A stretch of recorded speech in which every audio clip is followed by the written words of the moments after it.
이 금투수 때문에 심리적으로 엄청나게 눌려있는 건 사실이에요. 유예 또는 폐지가 빨리 나오면 시장은 긍정적으로 반응을 할 거로 생각합니다. 그럼 우리 시장이 상대적으로 약한 주역은 외국인이냐? 아니에요. 개인들과 기관들이, 국내 기관들이 우리가 그냥 냈다 다 팔아서 그래요.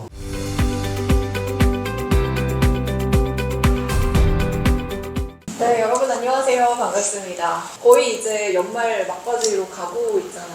벌써 이제 배당주 계절도 되고 맞아요. 연말 준비하잖아요 벌써. 맞아. 저희 이제 연말에 썬파랠리가 가능할지 그리고 내년 전망은 어떨지 두보증권의 박병창 이사님 모시고 이야기 나눠보도록 하겠습니다. 이사님 안녕하세요. 예, 안녕하십니까. 네, 소개 반갑습니다. 부탁드릴게요. 어쨌든 뉴욕 증시는 그냥 자고 일어나면 사상 최고치 예, 네. 이런 뉴스인데 뉴욕 증시 올해 연말까지 최고치가 계속 이어질 거라고 생각하시나요? 뭐 그렇게들 많이들 분석들도 하고 그러는데요. 네. 일단 화면 뭐 여러분께 한번 보여드릴 텐데요. 이코노미스트지의 화면 표지 화면입니다. 밑에 황소가 있고요. 황소 위로 풍선이 있는데 황소가 대롱대롱 매달려서 가고 있습니다. 이게 언제 표지냐면요. 올해 3월 표지입니다. 이때가 언제냐면 S&P 500 기준으로 5.0포인트를 넘기면서 역사적 신고가를 내면서 올라갈 때 도대체 얼마나 올라갈 수 있을까? 뭐 이런 얘기들을 좀 한 거예요. 이때 이런 표지가 나왔다는 얘기는 오버슈팅 되었다 또는 버블을 우려하거나 또는 너무 과하지 않겠냐 이런 얘기를 했던 거예요. 요게 3월인데 이때 5.0포인트를 넘길 상황이었거든요. 지금은 5,600포인트를 넘기고 있는 그런 상황입니다. 그 이후에도 계속 올랐기 때문에 지금 미국은 상당히 강한 상태에 계속 있는 상태죠. 근데 그렇게 된 것은 뭐 혹자는 올해 대선이 있기 때문에 유동성을 회수하지 않고 계속해서 시장을 뭐 부양하는 정책이 좀 있었다라고 얘기하는 사람들이 있는데 그렇게 얘기하면 너무 단순하잖아요. 근데 근간에는 전 세계에서 미국 시장이 상대적으로 경기가 좋았고 그리고 경기가 좋은 가운데 금리도 좋았고 높은 금리가 있었고요. 그러니까 국채 수익이 높았고요. 국채 수익이 높다 보니까 달러도 강세였습니다. 자금은 항상 강달러로 더 높은 수익을 주는 데 흘러가죠. 그러니까 미국이 상대적으로 그런 상황이기 때문에 글로벌 자금들이 미국에 계속해서 그쪽으로 들어간 게 첫 번째 이유인 거고 또 한 가지는 AI 붐의 선두 기업들이 다 미국에 있으니 그게 또 미국에서 그렇게 하고자 지금 노력을 할 것이고요. 그런 상황이기 때문에 이제 그쪽으로 다 돈이 들어간 겁니다. 그런데 지금 질문이 연말까지 계속 갈 수 있을까라는 질문이지 않습니까? 근데 지금 제가 설명을 드리면서 미국의 대선의 영향이 상당히 있었다 이렇게 얘기를 좀 하고 있지 않습니까? 오늘 지금 보니까 사전투표 시작을 했습니다. 이제 3주 정도 남았습니다. 3주가 안 되겠죠, 이제는. 그래서 상당히 이게 불확실성이에요. 선거 이후에도 이런 흐름을 계속 가져갈 수 있을까? 또는, 선거에 영향을 받았다면은, 그렇다면 그게 끝나고 나서는 이벤트 종료로 인해서 어느 정도 우려의 매도가 나올 수 있지 않을까? 또 누가 되느냐에 따라 더 다르고요. 그런 부분이 좀 있거든요. 그래서 지금의 상황에서는 변화가 없었기 때문에, 그러니까 지표의 변화가 없었기 때문에 이 흐름을 계속 이어갈 수 있었는데, 지표의 변화가 생기면 지수가 상당히 올라온 상태이기 때문에 차익 실현 욕구는 항상 있는 상태거든요. 그래서 선거 전까지 끌고 가는 부분이 좀 있겠지만, 그 이후에는 변동성도 함께 대비해야 되지 않을까라는 생각입니다. 조금 비겁하죠. 올라가자 내려가자는 얘기를 좀 하고 있지는 않고요. 다만 지금처럼 평탄하게 계속 강한 부분을 너무 기대하지 말자. 조심을 좀 하면서 대비하자라는 생각을 갖고 있습니다. 그러면 몇 달 전까지만 하더라도 사실 예. 이제 미국이 경기 침체다 아니냐 이런 얘기들이 많았었잖아요. 예. 최근에 발표되는 지표들을 봤을 때 경기 침체 우려는 이제 우리가 그만해도 되는 건가요? 경기 침체 부분은 사실 경기 침체는 사후적으로 나중에 알 수 있고요. 그리고 경기 침체는 지금 논쟁을 하고 있지 않습니까? 전 세계 석학들과 투자의 그루들이 다 논쟁을 하고 있는데 우리 한국에 그리고 일개 증권사 직원이 우리들끼리 얘기하면서 논하기에는 너무 큰 주제입니다. 그래서 경기 침체를 논하면서 그것으로 인해서 시장이 어떻게 될 것이냐 이 부분을 설명하거나 예측하기는 상당히 어려운 부분이 좀 있어요. 다만 시장에서 나와 있는 부분들이 좀 있습니다. 경기 침체가 될 것이라는 가장 근간은 뭐냐면 너무 금리가 높았어요. 그래서 고금리로 인한 피해가 분명히 있거든요. 그것이 이제 경기가 둔화되는 것이에요. 파월 의장이 대놓고 얘기를 했습니다. 물가를 안정시키기 위해서 경기 둔화를 용인한다. 경기 둔화에서 이제 침체로 가는 과정이 있기 때문에 이번에는 B컷 금리 인하를 하면서 이번에는 경기 침체를 막을 것이다. 이렇게 이제 톤을 바꾼 것 뿐이에요. 결국은 자기들이 경기 둔화를 만든 거나 마찬가지거든요. 그래서 이제는 경기 침체를 막아야 되는 그런 입장에 섰습니다. 그 과정에 지금 들어와 있는 거거든요. 그래서 경기 침체를 얘기를 했던 가장 근간이 그것이고요. 그 사이에서 이제 경기 지표들을 보면서 그런 얘기를 하잖아요. 경기 지표에 여러 가지들이 있는데 가장 대표적인 게 PMI 지표를 얘기 많이 하지 않습니까? PMI 지표를 보면은 첫 번째 하면은 제조업 PMI입니다. 이 제조업 PMI는 2022년부터 꺾이기 시작을 했어요. 이미 꺾여서 평탄하게 있다가 최근 들어서 이게 다시 쭉 내려오는 그런 모습을 나타냈거든요. 그래서 제조업 상태가 안 좋아요. 그런데 그 다음 화면을 보시면요. 다음은 ISM 서비스 PMI예요. 이 서비스 PMI는 얘는 거꾸로 올라가고 있죠. 그러니까 미국은 서비스로 버티고 있었던 겁니다. 서비스 경기로 여태까지 버티고 있었던 상황이거든요. 근데 이게 만약에 무너지는 상황이 되면은 침체 국면으로 갈 수 있다. 이렇게들 걱정을 하고 있는 거예요. 그런데 이 서비스 PMI는 소비지 않습니까? 그러면 소비라는 거는 미국인들 개개인들의 국민들의 개개인의 주머니 사정이 좋아서 소비가 늘어야 되는 건데 그러면 주머니 사정이 좋다라는 거는 그건 임금과 고용과 연관되어 있지 않습니까? 그러니까 임금이 계속 올라야 되고 또 고용이 타이트하게 있어야 되는 그런 상황이 좀 돼야 되는 겁니다. 그런데 지난 8월에는 엔화 때문에 그렇게 급락한 부분이 있지만 8월과 9월 사이에 굉장히 변동폭이 컸지 않습니까? 그때 어떤 일이 있었냐면은 고용지표가 안 좋게 나온 거예요. 그리고 실업률이 4.3%까지 올라갔어요. 이게 최저가 3.6, 3.7까지 있었거든요. 근데 이게 4.3까지 올라갔어요. 그러다 보니까 이거 경기 침체로 간다. 그러면 이제 경기 지표가 안 좋거나 시장이 안 좋으면 경기 침체의 목소리가 막 부각이 되고 요즘에는 최근에 어떻습니까? 경기 침체 얘기 아무도 안 하죠.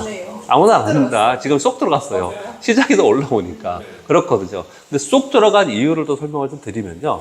그 다음 거를 이제 화면을 한번 보시면 미국의 비농업 고용자 수 추이예요. 이 보시면 지난 9월과 8월에는 이게 급격하게 줄었었지 않습니까? 그랬다가 요번에 확 올라왔어요. 예측이 14만 7천인데 요번에 25만 4천까지 올라왔거든요. 굉장히 많이 올라온 상태이고 그 다음 화면은 미국의 실업률 추이입니다. 제가 좀 전에 4.3까지 올라갔다 그랬지 않습니까? 그 다음에 4.2, 요번에 4.1로 발표가 됐어요. 9월에. 이게 떨어진 겁니다. 그러니까 아니네. 경기 침체 아니네. 그러면서 다시 시장은 올라가고 그리고 국채 수익률은 다시 안정화 되고 이런 현상이 이제 벌어지고 있는 거거든요. 이렇게 쭉 설명을 좀 드렸는데 사실 경기 지표에 등락이 있는 거고 그 등락을 보고 안 좋을 때는 경기 침체 약세론자들이 막 목소리가 크고 또 요즘처럼 좋으면은 노랜딩이야 심지어 이런 얘기까지 나오고 있는 그런 상황이 좀 있거든요. 쭉 지금 현재 상황을 말씀드렸고요. 기본적으로는 경기가 둔화되는 것이 맞습니다. 다들 그렇게 인정을 합니다. 파월 의장도 연준에서도 그렇게 얘기를 하고 있고 우리나라 한국은행에서도 이번에 금통위 하면서 우리나라도 GDP 성장률은 낮아질 거다 얘기를 하고 있고 중국도 계속 낮아질 거라 해서 이번에 경기 부양 정책하고 그러지 않습니까? 경기는 낮아지고 있는 상황이 맞거든요. 자, 그러면 경기가 낮아지고 있는 상황에서 시장은 걱정을 뭘 해야 되냐면 여러분들이 걱정을 해야 되는 건 뭐냐면 경기가 서서히 둔화되고 있을 때 시장이 폭락하냐 그러지 않아요. 그런 부분에서 맨날 경기 논란하는데 우리가 석박사도 아니고 경기에 대해서 막 진짜 신경을 쓰고 거기에 대해서 막 논란하고 또 술 한잔 먹으면서 친구들끼리 경기가 침체되니 많이 이런 거는 진짜 제가 보기엔 쓸데없는 짓이에요. 투자 입장에서는. 우리 뭘 걱정하는 거냐면 경기 침체의 막바지에 가서 유동성의 소위 돈맥경화, 유동성이 부족해지는 상황이 되면서 그러면서 결제 불이에 그게 뭐냐면 시스템 위기입니다. 시스템 위기가 발생이 되면 시장은 한 방에 그냥 30% 40%씩 폭락하는 일이 발생이 되거든요. 그런 일이 닥치냐 안 닥치냐의 그 시그널을 보는 게 더 중요하다고 생각을 하거든요. 지금은 그런 걸 논할 때가 아니에요.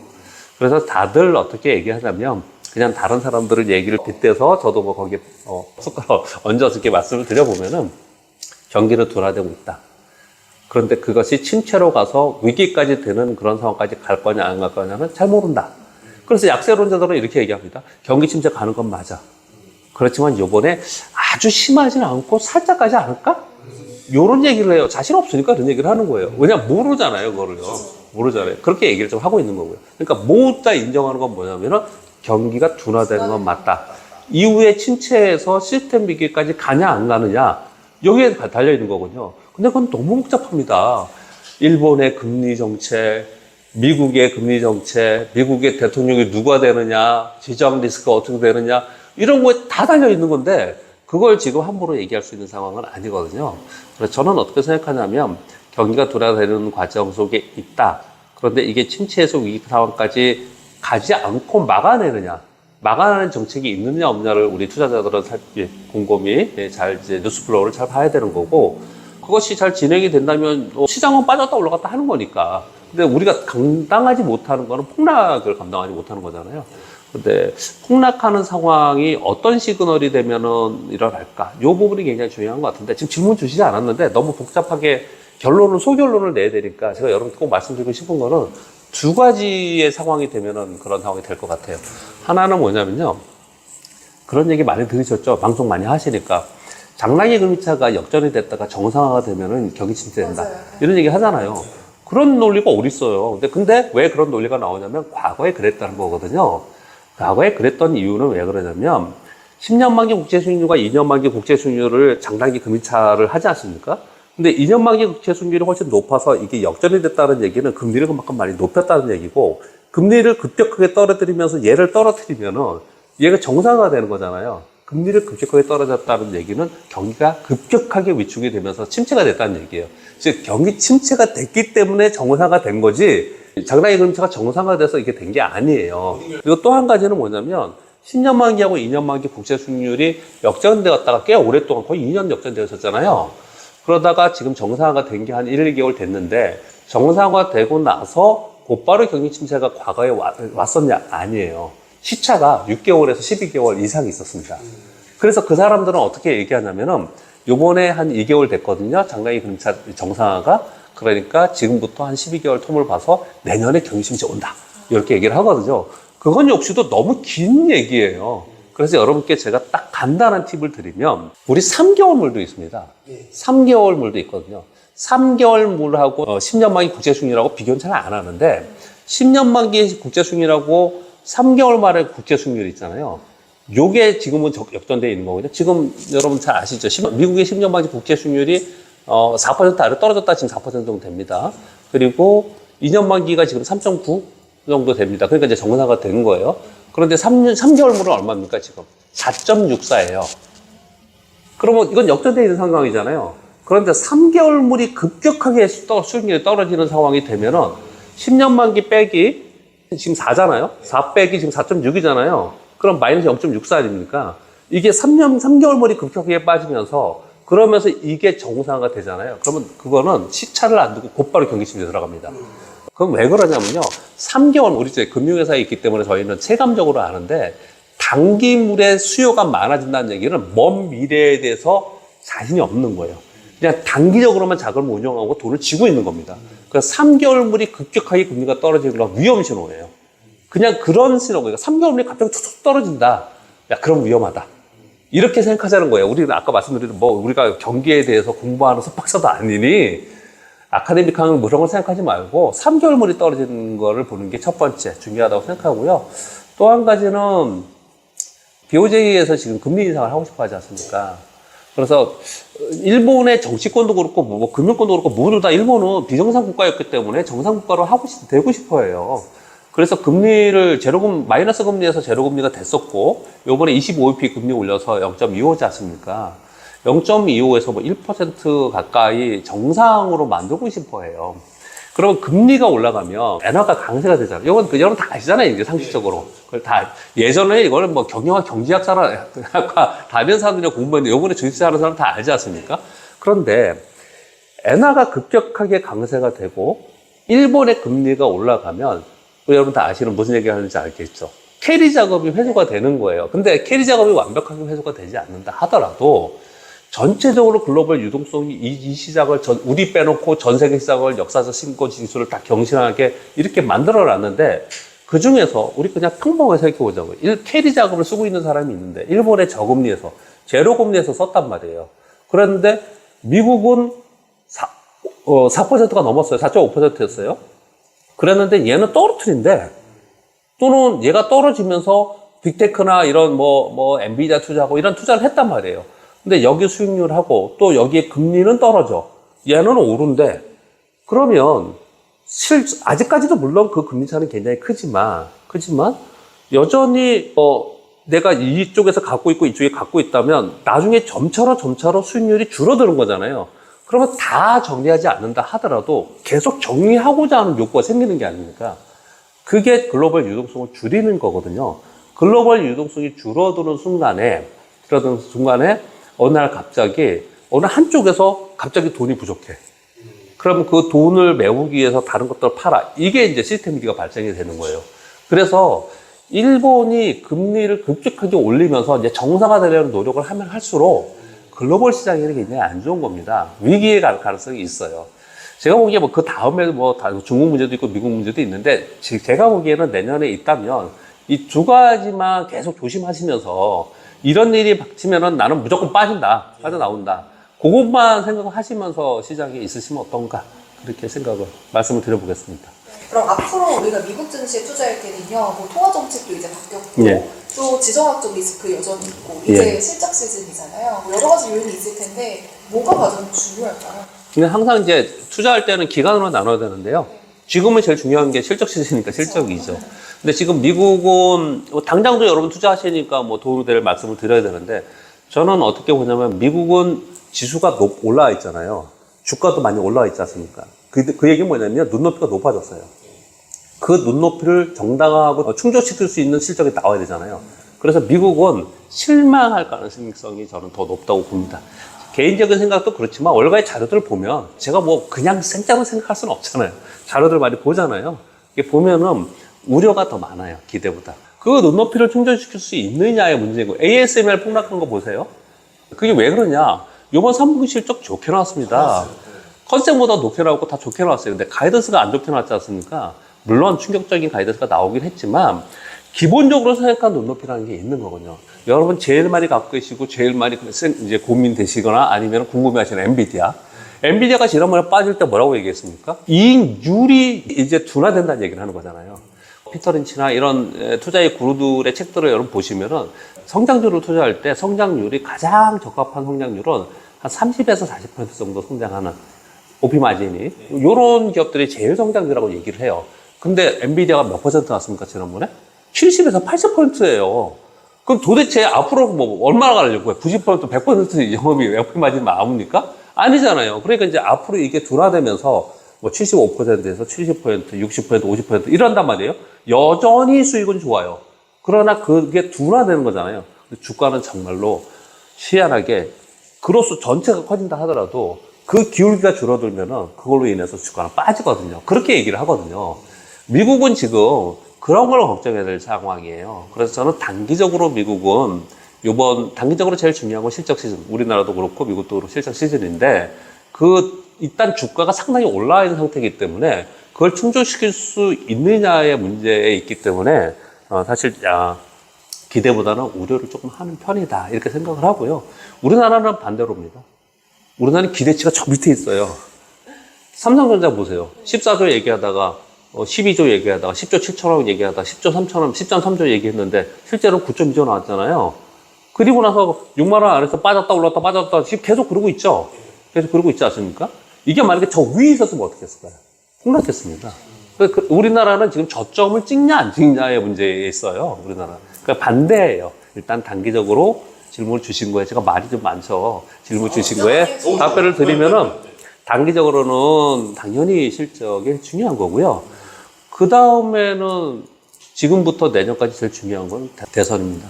대선도 우리 감히 제가 얘기할 수 있는 부분은 좀 아니지만 어떤 관점, 투자자의 관점에서 한번 생각을 해보면요.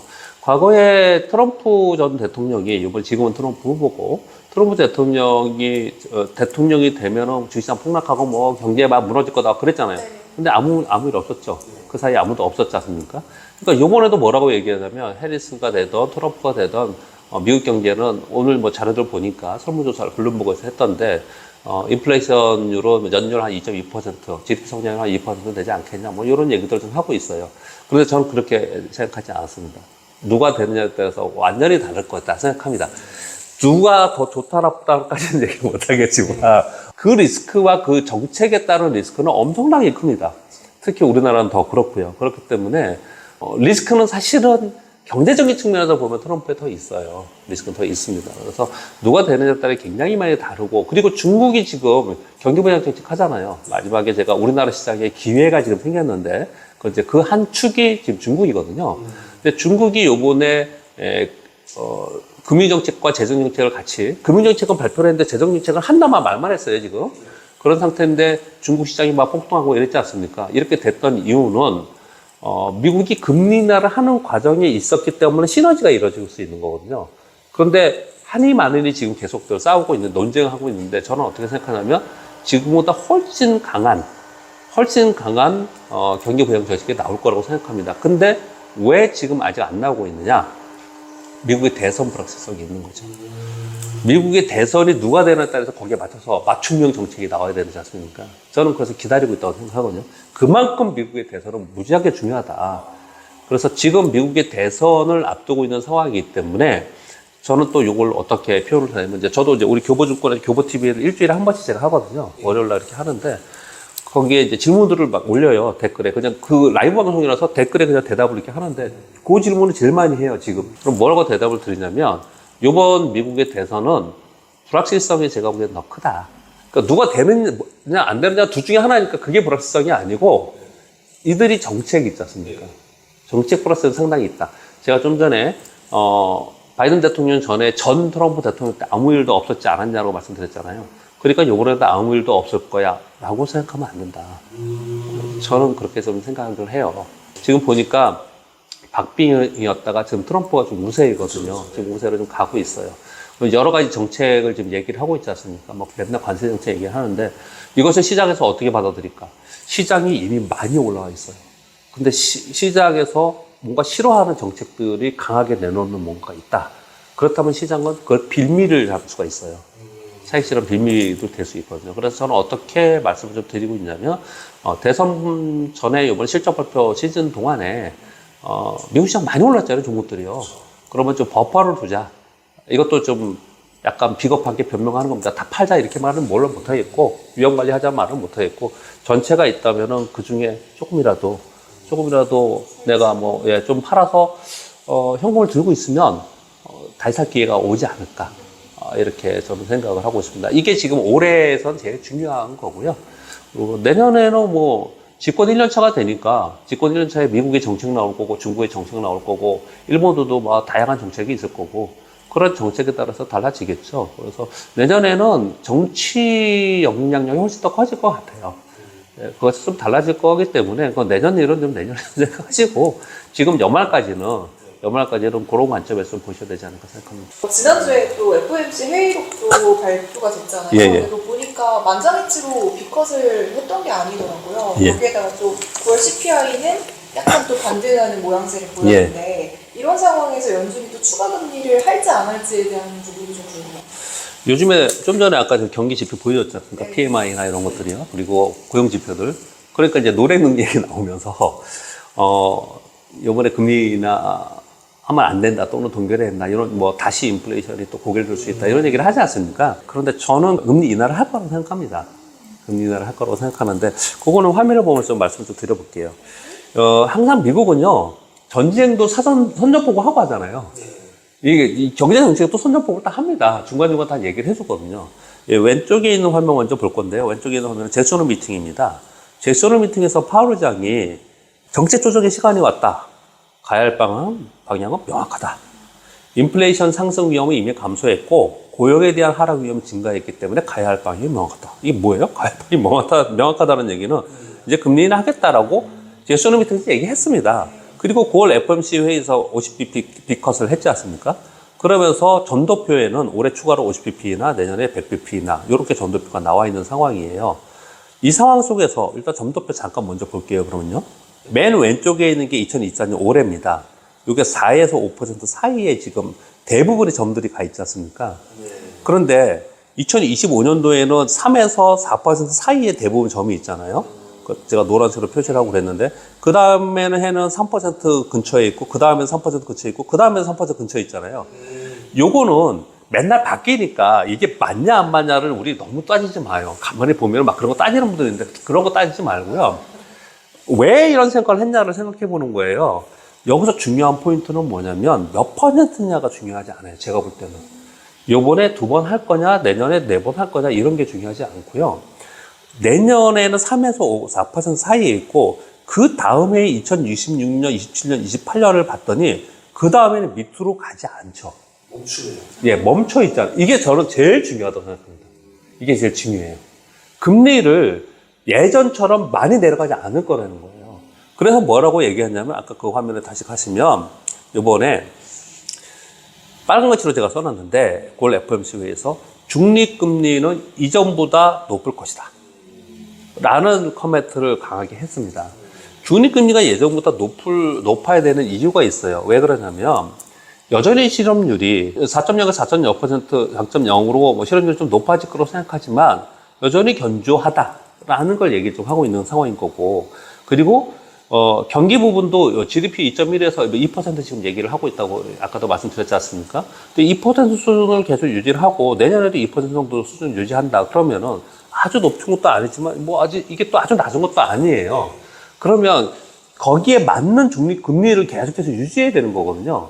그러니까 지금 이 미국의 연준이나 이쪽에서 계속 생각하는 부분은 뭐냐면 인플레도 물가도 급격하게 2% 아래 막 떨어지지는 않을 것 같아. 아까 그 평균이 2.2라고 말씀드렸잖아요. 그렇게 떨어지지 않을 것 같아. 그렇다 보면 경기도 막 좋아지고 막 이러지 않을 것 같아. 그러면 그 수준에 맞춤형 금리를 계속 이뤄나가야 되지 않습니까? 근데 지금 금리는 이것보다 너무 높잖아요. 너무 높지 않습니까? 그러니까 금리는 떨어뜨리고 어느 정도 돼가지고 그 상태를 유지하려고 하는 것이 지금의 생각이에요. 이들의 생각입니다. 그러면 지금 상황에서 실업률도 더 높이고 GDP 성장도 떨어지고 여하튼 간에 경기가 둔화되는 과정인데 이 금리를 계속 유지하고 있어? 자칫 잘못하면 여기서 요번에 자아적천 했지 않습니까? 물가는 작고 그리고 경기도 노랜드로 가지고 있다. 그럼 자아자찬 했는데 이러다 경기 침체되면 어떻게 해요? 안 되죠. 그러니까 파월 의장이 자기 업적이 날아가는 거잖아요. 그러니까 경기가 여기서 더 급격하게 떨어지지 않게 하는 방어를 해야 되는데 그게 정책이 연준이 할 수 있는 게 뭐예요? 금리 필요 없잖아요. 그러니까 금리 인하를 할 수밖에 없는 거고 지금도 굉장히 높은 거예요. 50bp 인하했지만 4.75에서 5% 아닙니까? 여기서 100bp 낮춰도 1% 낮추면 3.75에서 잡니다. 지금 아까 제가 잘못 얘기했구나. 5의 6.2에서 5%인데, 그렇죠? 그러니까 여전히 4%인 거잖아요. 평균적으로 보면 엄청 높은 금리인 거예요. 그러니까 이 100bp를 빨리빨리 어떻게 낮춰. 근데 진짜 빨리 낮추면 시장이 염려를 하기 때문에 눈치를 본다고 얘기할 뿐이지 마음은 굉장히 빨리 낮추고 싶을 거예요. 그래서 지금 금리는 낮출 거라고 저는 지금 보여지고 있고요. 아주 이변이 없는 한 25p씩 좀 하고 그러면서 25p씩 올해 2번 하고 내년에 4번 해봤자 그래도 3.5예요. 3.5, 3.25입니다. 그 정도 수준까지는 눈치를 봐가면서 계속 진행하지 않을까라는 생각입니다. 네, 지난주에 우리나라도 금리 인하 드디어 단행했잖아요. 근데 코스피 지수는 안 오르더라고요. 금리 인하는 이제 보통 증시의 호재잖아요. 근데 왜 안 올랐을까요? 뭐 저도 매일 방송을 하고 있지만 네. 우리 시장 얘기하면 다 웃어요. 허탈한 웃음. 우리나라 지표 얘기하면 허탈한 웃음. 우리나라 정책 얘기하면 실망감. 우리 왜 이랬는지 모르겠습니다. 근데 여러분, 우리 시장이 맨날 이러는 건 아니에요. 우리는 일단 첫 번째, 금리 정책과 재정 정책은 어떤 차이가 있냐면, 금리 정책은 내부 시차가 짧고 외부 시차가 길다라고 합니다. 무슨 얘기냐면, 결정은 쉬워요. 효과는 나중에 나옵니다. 재정 정책은 내부 시차가 길어요. 왜냐면 재정 정책에서 요번에 뭐 돈을 얼마큼 쓰겠다 이러면은 마음대로 쓰는 게 아니잖아요. 국회 뭐 비준도 받아야 되고 지금 중국이 그러는 거예요. 중국이 재정 정책 지금 뭐 하겠다고 얘기해 놓고 발표 못 하고 있잖아요. 그러니까 전인대로 해야 돼요. 얘는 내부 시차는 굉장히 긴데 딱 집행하면 곧바로 외부 시차는 짧아요. 그래서 재정 정책이 훨씬 더 강력한 거거든요. 근데 이 금융정책은 금리라는 거는 그 효과는 이후에 일어나는 거예요. 당장 우리가 가셔야 되는 건 아닙니다. 주식시장에서 움직이는 거는 그냥 심리적인 이유에서 움직이는 것이 당장 가셔야 되는 게 아니에요. 그래서 우리 시장이 금리 정책이 바뀌는 것 때문에 우리 시장 자체에 주식시장에서 움직일 수 있는 거는 돈의 흐름이잖아요. 우리 시장에 당장의 돈의 흐름이 움직임이 있느냐. 그런 부분이 없다라는 게 첫 번째 이유인 거고요. 그리고 지금 우리 시장에는 금리 정책, 재정 정책 그딴 거 필요 없고 세제 정책, 금투세, 네. 형법 맞아요. 이런 것부터 해달라. 그리고 공매도 정책 어떻게 할 거냐. 이 정책에 대한 이슈가 훨씬 더 강해요. 우리 시장은 지금요. 시장은 어디에 더 포커스를 맞추냐가 더 중요한 거거든요. 우리 시장 자체는 지금 금리 인하해서 뭐 50bp 내리고 막 이랬다 하더라도 그래서 유동성이 좋아져서 앞으로 뭐 어떻게 된다. 이런 거 필요 없어. 우리 투자자들은. 필요 없고 지금 이 세제 정책에 대해서 빨리 정치권에서 답을 내달라. 여기에 관심이 좀 있는 상태이기 때문에 이 자체는 그렇게 크게 시장에서는 효과를 발휘 못했습니다. 그럼 말씀하신 대로 뭐 금투세가 뭐 유예되거나 폐지되거나 그러면 네. 이거는 주식시장 가능할 가능성이 있겠네요. 어떻게 될 것 같습니까? 나 진짜 그렇죠. 진짜 궁금합니다. 오르게 오를 것 어려울 것 같은데. 같아요. 저도 주변에 저는 어떻게 생각했냐면은 주식시장이 계속 오래 있으니까 사실 개인 투자자분들은 당연히 금투세 폐지하고 상법에 뭐 강력하게 개인 투자자들 위주로 주식시장에 우호적으로 바꿨으면 좋겠다라는 쪽으로 제가 말을 해주길 바라겠죠. 그리고 저도 그렇게 얘기를 합니다, 사실은. 왜? 욕먹기 싫으니까. 네? 그렇긴 하지만 그 자체로 인해서 시장이 큰 변동성을 줄까? 그게 아닌 다른 쌓인 우리 산적한 우리 문제가 얼마나 많다. 이거는 워낙에 우리 시스템이 우리 시장이 안 좋기 때문에 지금 이거 하면 안 된다라는 생각을 갖고 있는 거지. 결국은 누구나 다 우리 시장 좋아지면 하자라는 얘기 개인 투자 다 하잖아요. 지금 상황이 그런 상황이 아니라는 거지 않습니까? 기본적으로 그걸 깔고 말씀드릴게요. 그래서 저는 되게 궁금해요. 그래서 어떤 방송에서는 제가 3% 방송입니다. 다른 방송에서는 앵커분들한테 되게 질문해요. 아, 그러면 금투세 폐지하면 폭등할 것 같습니까? 아니면 금투세 그냥 시행하면 폭락할 것 같습니까? 근데 우리 개인 투자들은 다 그렇게 생각하잖아요. 시행하면 폭락하고 그렇게 생각을 많이 하지 않습니까? 근데 저는 만약에 시행을 해도 당장 단기적으로 폭락하겠죠. 그렇지만 그걸 다 반영하면서 우리 시장이 올해 안 좋았잖아요. 그러니까 반영했어. 이럴 가능성이 상당히 있고, 그리고 요즘에는 금투세 만약에 유예 또는 폐지를 했다. 그러면 그 얘기 나온 지가 언제입니까? 벌써 한 달을 넘었잖아요.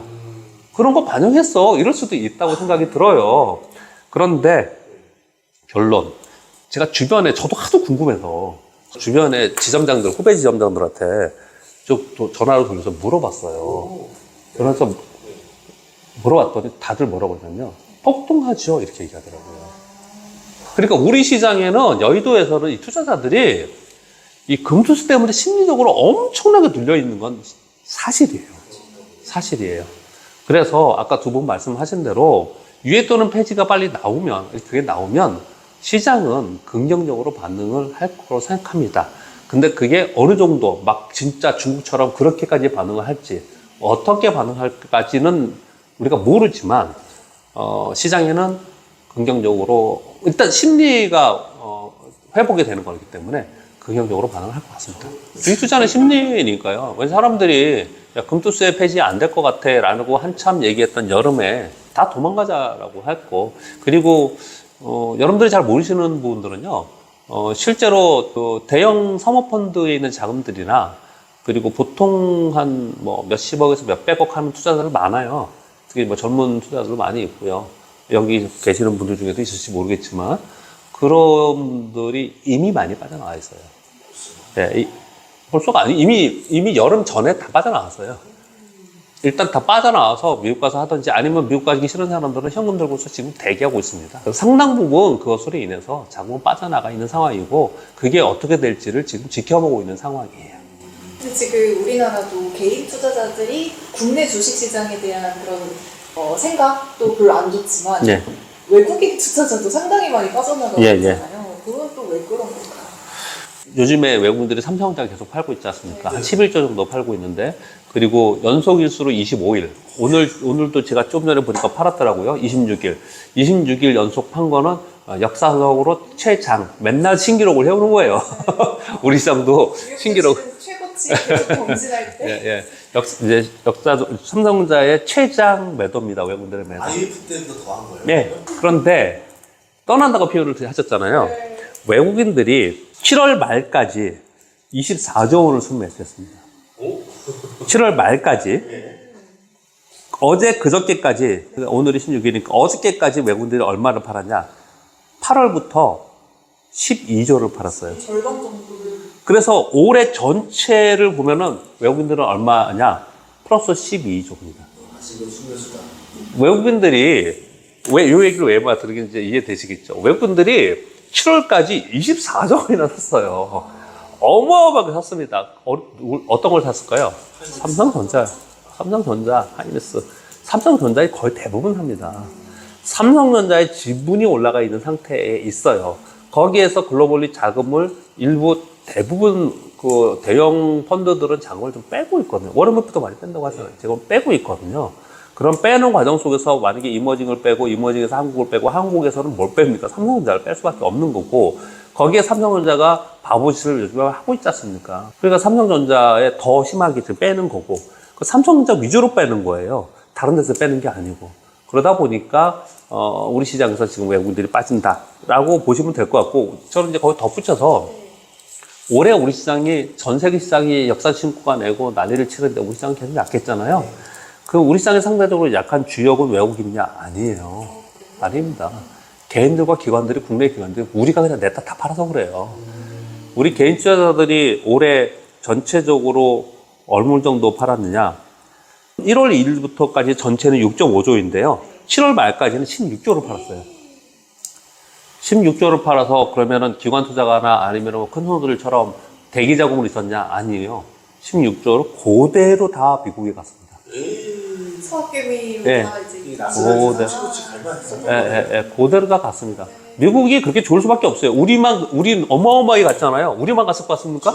일본도 가고 중국도 가고 뭐 모두 다 전 세계인이 다 간 거니까 개인들이 다 간 거니까 거기 올라갈 수밖에 없는 건데 왜 그대로 갔다고 이렇게 말씀을 드리냐면요.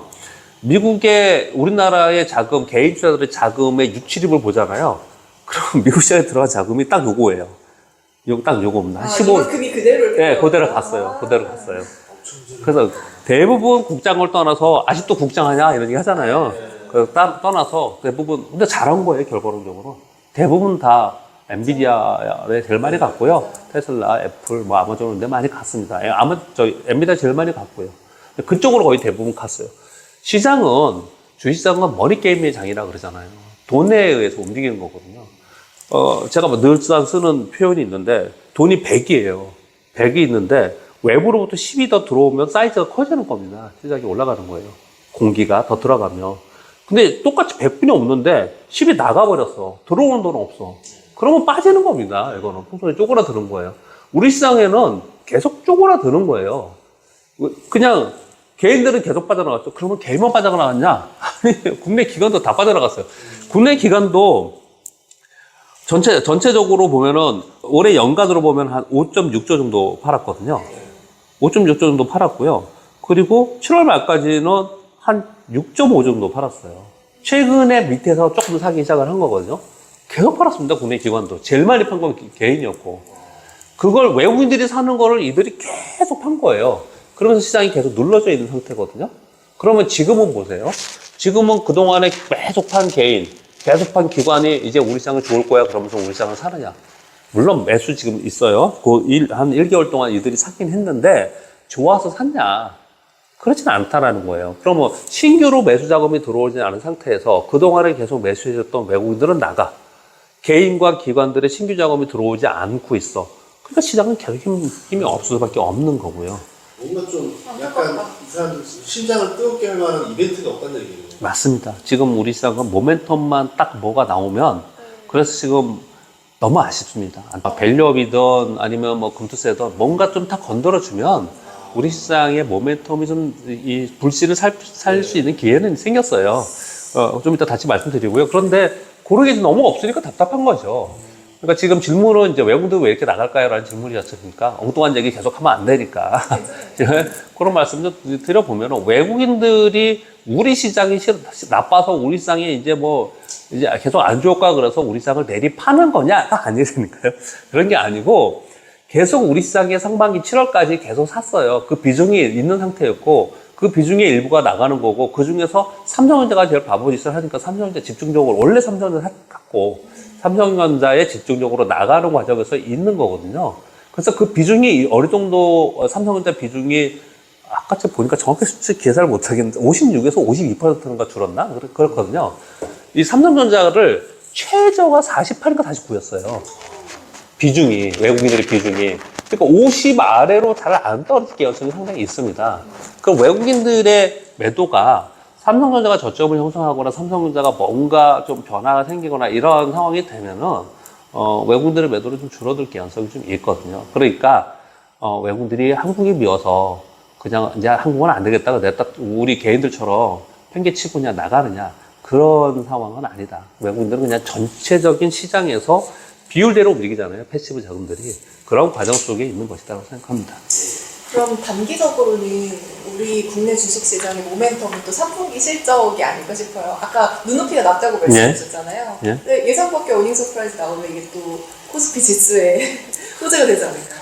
단기적으로는 일단 뭐 우리나라에 산탈레이가 있을 수 있냐라고 봤을 때 미국은 제가 약간 우려를 했지 않습니까? 물론 미국 빠지는데 우리만 오를 수 없어요. 우리는 맨날 미국 조금만 빠져도 우리는 더 빠지니까. 그런데 정황상으로는 우리가 조금 더 우호적이에요. 지금 말씀 주신 거가 한 축이에요. 뭐냐면 그것 때문에 이제 저점 찍었으니까 눈높이가 낮았으니까 이제부터 올라갈 거야라까지는 말을 못하지만 더 빠질 게 별로 없어. 삼성전자 잘 보세요. 더 빠질 게 별로 없어. 그러면 그동안의 지수를 잘 보시면요. 우리나라 지수는 7월부터 하락을 했는데 삼성전자는 언제부터 팔았냐면은 7월 23일인가부터 팔았습니다. 7월 23일인가 8월 23일인가 제가 정확히 지금 25일 동안 연속이고 그 전부터 팔았거든요. 지금이 10월 중순이니까 9월 중순이 30일이니까 그러면 8월 며칠부터 팔았겠네요. 팔기 시작한 거는요. 그런데 그 전에는 그렇게 팔지 않았거든요. 그러면서 삼성전자는 계속 빠지면서 52주 신저가가 됐잖아요. 그런데 우리나라 지수는 7월 달에 저점을 찍고 올라와서 그 저점을 깨지 않고 왔다 갔다 하고 있어요. 만약에 삼성전자하고 똑같이 갔다면 신저가를 내면서 빠졌어야 되거든요. 우리나라는 그러지 않고 있어요. 그 얘기는 뭐냐면 다른 데서 받쳐주고 있는 거예요. 어디서 받쳐주고 있었냐? 시작총에 낮은 건 얘기하지 않을게요. 높은 것만. 왜냐면 지금 지수를 논하고 있으니까. 삼성바이오로직스나 이런 시가총이 높은 제약바이오 애들. 제약바이오들이 있었고, 그리고 LG엔솔이 저점으로부터 한 25%, 30% 올라왔습니다. 저점부터는 올라왔습니다. LG엔솔이 시가총액 3위죠, 지금. 또 얘네들이 받쳐주고 있었던 거예요. 그러니까 반도체가 삼성전자가 계속 빠지는 동안, 근데 SK하이닉스도 같이 빠졌거든요. 시가총액 1, 2위가. 같이 빠지고 있는 동안 남들이 버텨줬기 때문에 지수가 똑같이 신저가는 내지 않은 거였거든요. 그러면 삼성전자가 지금 말씀 주신 것처럼 삼성전자가 여기서 안 빠지고 저점을 형성하거나 좀 반등을 주면 우리 시장은 위쪽을 좀 기대해 볼 수 있는 상황이 좀 됐잖아요. 이게 지금 한 가지예요. 거기에 이제 답변을 드리겠고요.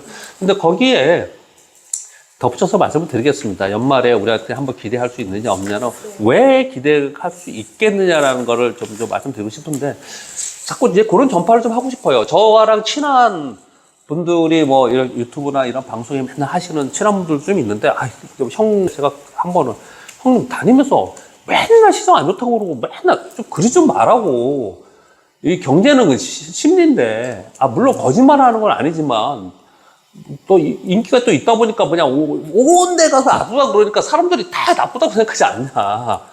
사실 나쁘다 하더라도 어디까지만 나쁘고 그래서 기회의 요인은 어떻고 막 이렇게 생각하면 좋겠다라고 저는 얘기를 한 적이 있었어요. 이런 얘기를 또 잘 안 해요. 근데 오늘 여기 와서 하는데 왜 잘 안 하냐면요. 희망 고문을 한다고 또 댓글에 저를 막 욕해요.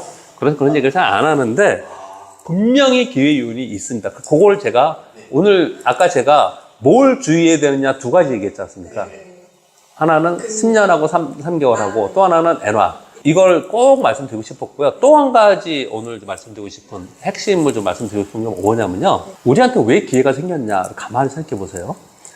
돈은 고금리 고환율의 국가로 갑니다. 그러니까 당연히 미국으로 간 거예요. 물론 AI 기업들이 거기에 있긴 하지만 기본적으로 돈의 흐름은 그렇습니다. 그러니까 그쪽으로 갈 수밖에 없는 상황이었어요. 그 상황 속에서 미국이 굉장히 좋았고 우리는 이제 약했지 않습니까? 그런데 미국이 이제 금리 인하를 하기 시작했습니다. 금리 인하를 하기 시작했고, 그러니까 금리가 떨어지기 시작을 했고, 그러면 환율도 좀 떨어졌죠. 요즘에 살짝 올라오긴 했지만 좀 떨어졌잖아요. 그러면 그동안에 우리 시장의 돈의 흐름의 방향이 계속 안 좋았던 게 바뀌고 있다라는 거예요, 그거는. 바뀌고 있는 변화가 하나가 생겼다라는 걸 제가 말씀을 드리려고 하는 거예요. 또 하나는 뭐냐면, 우리나라가 올 상반기에는 우리 시장만 왜 이렇게 약해? 국장만 왜 이렇게 약해? 계속 그랬을 때 많은 또 전문가들이 어떤 핑계를 많이 댔냐면 중국 때문이야라고 얘기 많이 했습니다. 왜냐면 우리나라의 경제에는 우리 수출 데이터만 보더라도 미국이 한 뭐 25%, 중국이 한 24%, 25%, 엎치락 뒤치락 이 정도 반이에요, 반. 그런데 중국이 경기 둔화가 아니고 거긴 경기 침체지 않습니까? 거기다 주식시장도 역사적 연중 신저가 내면서 막 그러고 있는 상황이었단 말이에요. 그러니까 우리는 환율도 중국 위안화랑 많이 연동하고, 그리고 경제는 훨씬 더 연관도가 높은 상황이고, 그러니까 당연히 우리는 안 좋다라고 얘기했던 거거든요. 근데 이제 중국은 어떻게 됐어요? 경기부양 정책 쓰면서 그러면서 지수가 그냥 한 방에 올라가 버렸잖아요. 한 방에 24%가 올라가지고 올해 연중 지수가 이제 플러스가 됐어요. 연중 지수는 우리나라뿐이 없어요. 우리나라 아직 오늘 더 빠졌나요? 오늘 보니까 우리나라 코스피가 아직까지 이제 1.2% 마이너스예요. 코스닥 한 12% 마이너스고요. 중국은 근데 플러스로 올라왔지 않습니까? 그리고 중국은 경기부양 정책 한다는 거 아니에요. 그 효과가 이후에 나고 얼마나 성과가 있을지는 차후의 문제인 거고. 그러면 여태까지 우리 시장이 안 좋았다는 핑계를 중국을 댔는데 그것도 없어진 거잖아요, 이제. 그 얘기는 반대로 우리 시장에 우호적인 변화가 또 생긴 거 아닙니까? 그것도. 또 하나가 있습니다. 하나는 뭐냐면 환율 문제입니다. 우리 원화 약세가 1360원 지금 요즘 그러잖아요. 우리나라 원화가 달러 원이 1300원 이상으로 올라가는 건요. 제가 있었던 3년 동안 IMF 외환위기, 글로벌 금융위기 요런 때 빼놓고는 없었어요. 네 번째인가 그래요. 근데 이번에는 1300원 위에 벌써 도대체 몇 개월 있는 거예요? 거의 1년 내내 있는 거예요. 1년 내내 있는 거예요. 이거는 비정상인데 1년 내내 여기 이제 원화가 약세에 있는 거예요. 이거 굉장히 심각한 상황인 거거든요. 그러니까 우리 시장이 이렇게 약할 수밖에 없는 거예요. 환율이 강한데 돈이 가는 거라니까요. 그런데 보세요. 달러인덱스가 떨어지는, 달러가 약세가 될 요인은 몇 가지들이 있는데 뭐냐면 상대 국가가 좋아져야 되는 거잖아요. 첫 번째, 중국이 경기부양 정책에서 만약에 성공을 하거나 조금이라도 좋아지면 그러면 중국 위안화가 강세가 되고 중국이 좋아지면 중국의 경기와 가장 연동된 건 미국이나 딴 데가 아니에요. 한국이 아니에요. 유럽. 그러면 유럽도 맨날 마이너스잖아요, 거기는. 유럽도 지금보다는 기저효과에서 조금 더 좋아지면 유로화가 조금 올라올 수 있겠죠. 거기에 가장 강력한 놈, 엔화. 엔화 강세를 지금 만들려고 하는 거잖아요.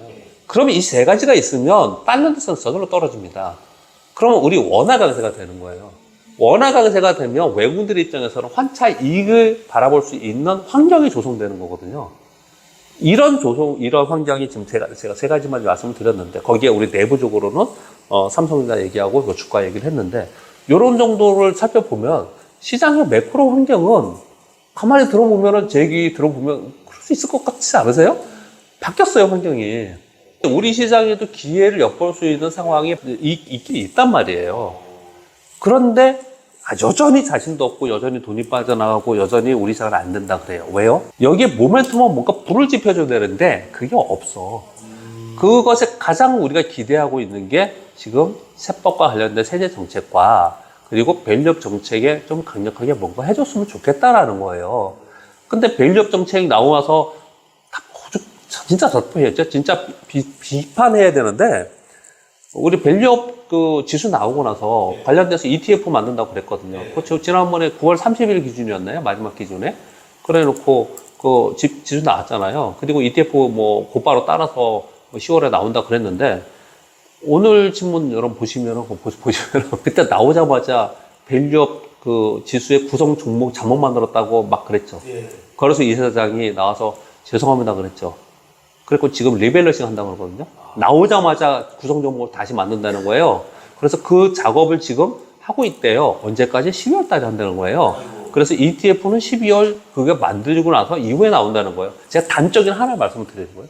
뭐 하는 거예요, 도대체가? 뭐 하는 짓인 거예요? 그러고 있으니까 개인 투자자들도 정말 짜증나서 못하겠다, 여기 진짜. 아직은 아니구나. 이러고 있는 그런 상황에 있습니다. 그런데 이렇게 안 좋은 얘기만 드렸는데 워낙에 안 좋은 얘기만 우리 시장에 있기 때문에 그 중에 뭐가 풀어져 나가는지를 한번 살펴보자. 그럼 실적 얘기를 조금만 더 해보고 싶은데요. 이번에 그래도 좀 호실적을 기대해 볼 수 있는 업종은 뭐가 있을까요? 우리 그 매달 10일 되면은 그 관세청에서 수출 데이터 나오지 않습니까? 네. 어제 그거 나와가지고 그걸로 인해서 어떤 거 막 뜨고 어떤 거 빠지고 그랬잖아요. 거기 보면 답이 딱 나오잖아요. 거기 보면은 수출 데이터가 꺾어선 그래프가 우상향으로 가는 애들은 이번에 실적이 좋을 거고 우하향한 애들은 안 좋을 거고 그럴 거죠. 거기 보면은 제가 보니까 플랫한 데는 자동차 쪽이 있고요. 그리고 IT하고 그리고 좀 좋은 데는 제약바이오하고 미용기기, 화장품 뭐 요런 조금 좀 좋고 전력기기는 조금 들쑥날쑥 요즘에 좀 하고 있는 그런 상황인데요. 전력기기는 제가 보기에는 뭐 약간 낮은 캐즘을 지나면서 좀 좋아질 수 있을 거라고 좀 보여집니다. 근데 이번 실적으로는 그러니까 무상향이라는 게 뭐냐면 이 들쭉날쭉하지 않고 계속 우상향하는 그런 걸 봐야 되거든요. 그 데이터를 잘 보시면요. 그 관세청 들어가면 그 데이터들이 다 있는데, 그래서 라면이 있다. 그러면 라면에 보면은 삼양라면의 실적 데이터가 어떻게 되냐면 이 막대 그래프가 한 번도 밑으로 간 적이 없어요. 그냥 무슨 우를 가고 있거든요. 그러니까 삼양식품은 계속 이러고 간 거예요. 주가가 요즘에 좀 빠졌다 움직이잖아요. 농심은 어떤지 아세요? 농심은 이게 들쭉날쭉해요. 농심은 그래서 반대로 어때요? 주가가 막 빠져갖고 아래에 있잖아요. 그렇게 되게 거기에 예민합니다. 왜냐면 주식은 실적이 예민하니까 당연히 그렇게 예민할 수밖에 없어요. 그래서 지금 보시면 반도체 쪽 좀 안 좋고 자동차 플랫하고 지금 말씀드린 뭐 음식료 일부하고 거기는 이제 개별적으로 차이가 있고요. 화장품, 미용기기들은 다 되게 좋은 것 같고 그렇게 좀 좋은 것 같아요. 그럼 연말에 산타랠리를 기대하는 게 좋을까요? 내년에 연초랠리 기대하는 게 좋을까요? 우리나라는 연초 랠리는 항상 있었습니다. 시장이 아무리 안 좋아도, 시장이 안 좋아도 연초 랠리는 좀 있어요. 그러니까 모든 사람들이 그런 거죠. 뭐, 금연도 연초에 하는 거고, 운동도 연초에 하는 거고, 헬스 센터는 연초에 돈을 제일 많이 벌겠죠. 그때 딱 등록해놓고, 그다음부터 안 오니까. 6월부터 이제 예, 그렇겠죠. 뭐, 다 똑같이, 또 기업도 똑같습니다. 웃으면서 말씀을 나눴지만은, 똑같이 새로운 연간 계획을 잡는 거고, 연간 계획의 집행을 연초에 하는 거고, 그 기대감이 좀 있는 거고, 그러니까 연초 시장이 좋을 수밖에 없는 거고요. 요번에 정치권에서 금투세와 선법 개정에 대해서 시장에 좀 바라는 쪽으로 완벽하지 않다 하더라도 바라는 쪽으로 만약에 연말에 나와주면은 생각보다 강할 가능성은 좀 있지 않을까. 연초에, 요번 연초 효과는. 이런 생각을 좀 해봅니다. 물론 지금 매크로는 뺀 겁니다.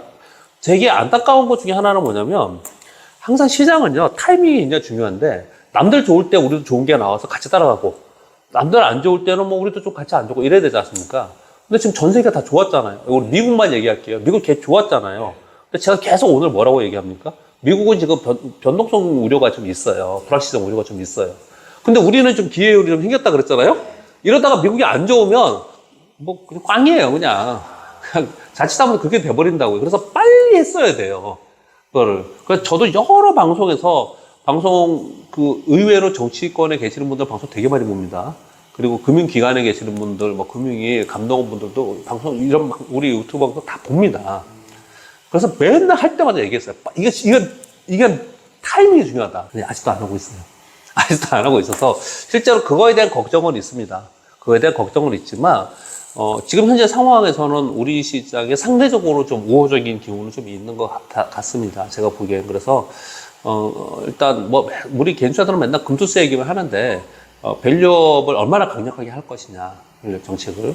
그리고 상법 개정이 시장 우호적으로 어느 정도 나오느냐에 따라서, 우리 연말 시장은 생각보다 강할 수도 있고, 만약에 강하지 않는다 하더라도, 지금보다는 좀 위쪽으로, 저는 이제 표현을 그렇게 하거든요. 플랫하냐, 위냐, 아래냐. 시장을 바라볼 때, 미국의 이번에 실적을 보면, 예를 들어준다면 실적을 볼 때 중립 이하. 우리 시장은 중립에서 살짝 위. 이렇게 좀 저 표현을 많이 하는데, 우리 시장은, 전반적으로 연말작은 살짝 중립 위. 근데 거기에 지금 계속 말씀드렸지만, 불을 좀 지펴준다면, 그러면 좀 기대해 볼 수 있는 그런 시장이 되지 않을까 생각합니다.